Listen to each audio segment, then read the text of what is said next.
Juste après donc l'entretien du jour ce matin avec Jacques Kedeboué, bonjour. Bonjour Epiphane Chabi. On parle donc du retrait du Burkina Faso, du Mali et du Niger bien sûr, de la communauté économique des États de l'Afrique de l'Ouest. Comme un coup de tonnerre, l'information a fait le tour des réseaux sociaux et des médias ce dimanche 28 janvier. Le Mali, le Burkina Faso et le Niger, je l'annonçais, claquent donc la porte de la CEDEAO après d'un demi-siècle d'histoire communautaire remise en cause donc un après-midi par une déclaration conjointe des trois juntes au pouvoir à Bamako, Ouagadougou et puis Niamey. Faussement, c'est un véritable coup porté à l'intégration économique voulue et prônée depuis 1975 par les pères fondateurs de la CEDEAO. Bien sûr, Epiphane Chabi, c'est un gros coup, je dirais même une déflagration dans l'histoire de la CEDEAO, la communauté économique des États de l'Afrique de l'Ouest.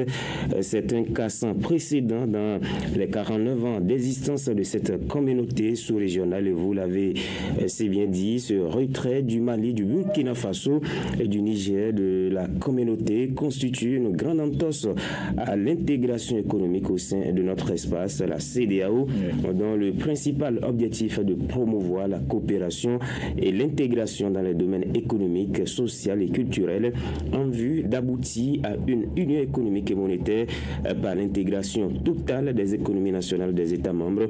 Près d'un demi-siècle après, donc, cet idéal est loin d'être atteint. Bien au contraire, il s'éloigne avec ce retrait des trois pays sahéliens, même si, et ça c'est très important de le préciser, le Mali, le Burkina Faso et le Niger ne peuvent officiellement quitter la CEDEAO que dans un an. L'article 91 traitant du retrait d'un pays stipule en effet, je cite, tout État membre désireux de se retirer de la communauté notifie par écrit dans un délai d'un an sa décision au secrétaire exécutif qui en informe les États membres à l'expiration de ce délai. Si sa notification n'est pas retirée, cet État cesse d'être membre de la communauté.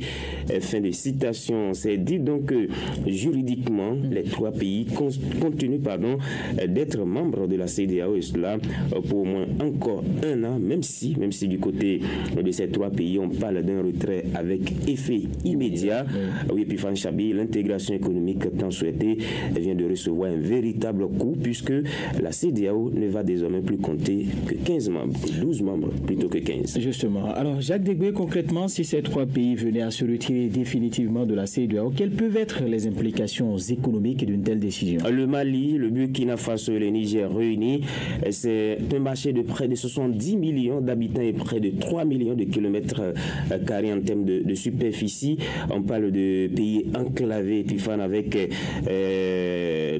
pas d'accès donc à la mer. Jusqu'ici, le Burkina Faso et surtout le Niger se sont reposés sur le port autonome de Cotonou pour le transport de leurs marchandises.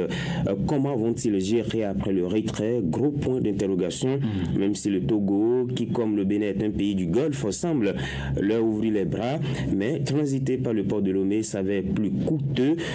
On se dirige donc vers un isolement économique de ces trois pays-là. C'est peut-être le prix à payer. Et que dire des taxes douanières, la libre circulation des personnes et des biens au sein de la CEDEAO? C'est un aspect importantissime également. Le Niger, le Mali et le Burkina Faso se retirent de la CEDEAO.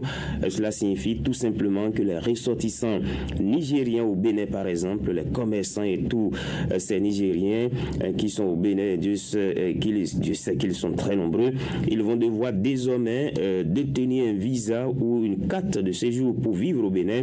Ces pièces coûtent des centaines de mille en francs CFA et ont une durée limitée. Les ressortissants burkinabés en Côte d'Ivoire, par exemple, se chiffrent entre 3 et 5 millions d'habitants. C'est plus que toute la population du Gabon. Du jour au lendemain, ces derniers, parmi lesquels figurent des réfugiés, seront appelés à débourser chacun des centaines de mille par an pour résider en Côte d'Ivoire. C'est quasi insupportable. Ce n'était pas prévu dans leur agenda. Même situation en ce qui concerne le transport des marchandises, les dédouanements des marchandises à destination du Niger, du Burkina Faso et du Mali en provenance des pays membres de la CEDEAO vont coûter désormais très cher, ce qui va induire une inflation. Et puis au sein même de la CEDEAO, il y a ce qu'on appelle le TEC, entendez, le tarif extérieur commun appliqué aux pays non membres de la CEDEAO. C'est un autre casse-tête que va devoir gérer ces pays sahéliens. La question également de la monnaie. Le Niger, le Burkina Faso et le Mali sont tous membres de l'UEMOA, l'Union économique et monétaire ouest-africaine. Donc, utilisant le franc CFA, ces pays sont en train de mettre sur pied leur propre regroupement économique, à savoir l'Alliance des États du Sahel, AES, avec en perspective leur propre monnaie.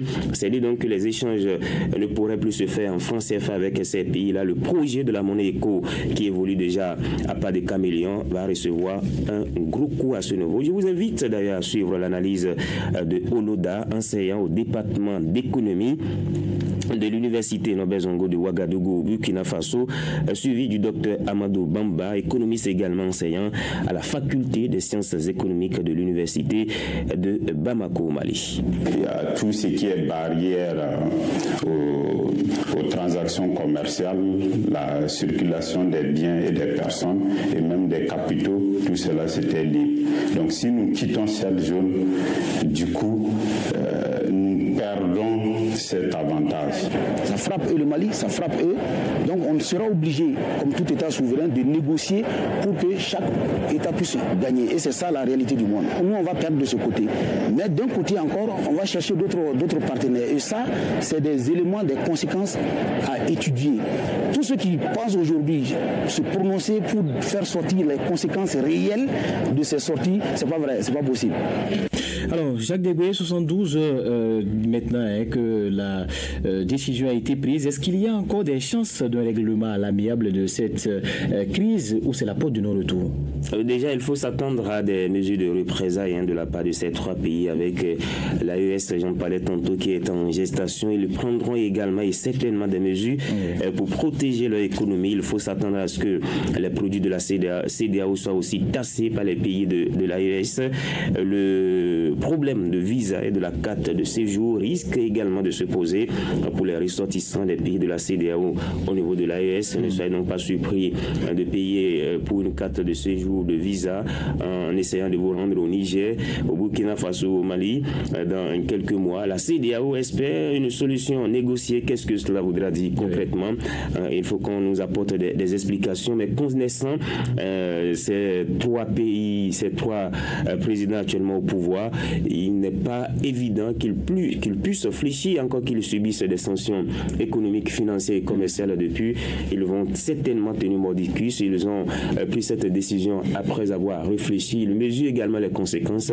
Ils vont faire le dos rond et également négocier avec les partenaires extérieurs. Vous savez que ces pays-là sont aujourd'hui très proches de la Russie et également les États-Unis n'ont pas définitivement tourné dos rond aux trois pays concernés. Voilà.